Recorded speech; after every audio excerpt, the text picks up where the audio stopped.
Now our panel is going to talk about energy and the environment. John, Prime Minister said he wanted to see Canada become an energy superpower. And we often talk about, our blessing of natural resources. Exactly how important is energy, fossil fuel in particular, to the economy of Canada?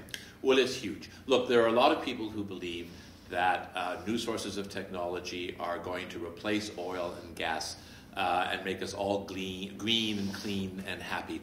It's not going to happen. Anyone who tells you that in 10 years or 20 years, Canada and the rest of the developed world will no longer be dependent on fossil fuels is lying to you. We will require oil and gas for a very long time to come. Canada has a lot of it. We are an energy superpower.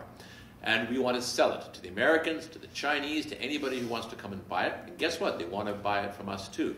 But it's expensive to get the oil out of the ground, and it's environmentally sensitive, in some cases dangerous, to ship that oil and gas. And that's the debate. Scott, by definition, we call fossil fuel non-renewable resources. We are running out. Does it create a tremendous vulnerability to be wanting to be such great traders in natural resources, fossil fuel in particular? In theory, yes. I mean, look, it's a poor stool that stands on one leg. But, technology helps us to do it in a more efficient, more green way over time. Technology is also showing us that there's new ways to tap. So what we thought maybe we were running out of oil and gas, we're finding new ways to harvest oil and gas, to manufacture and extract oil and gas. To me, this is all about balance, and it's and this is where it always comes down when you're in government. You got to make tough choices, and where's the balance to be struck?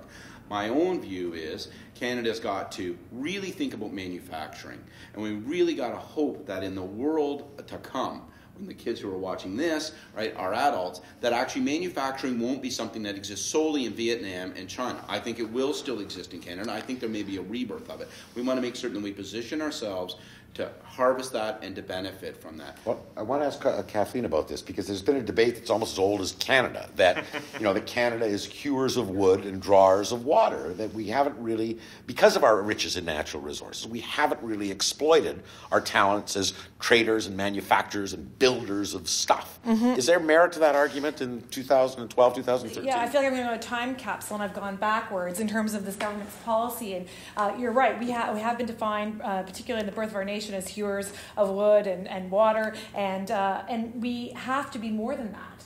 This government can't rely solely on the oil sands for our future progress and productivity.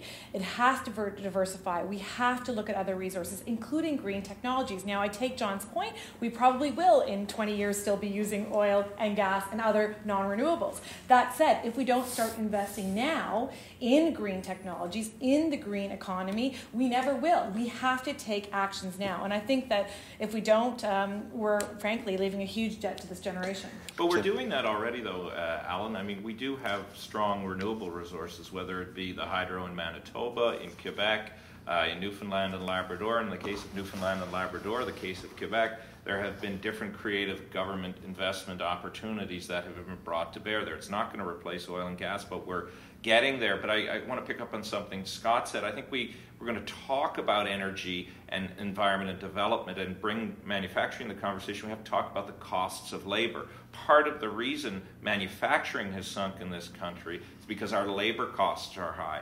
That also has a bearing on this entire debate as well. And people are going to go where the cost of production isn't as extensive as it is in some parts of this country.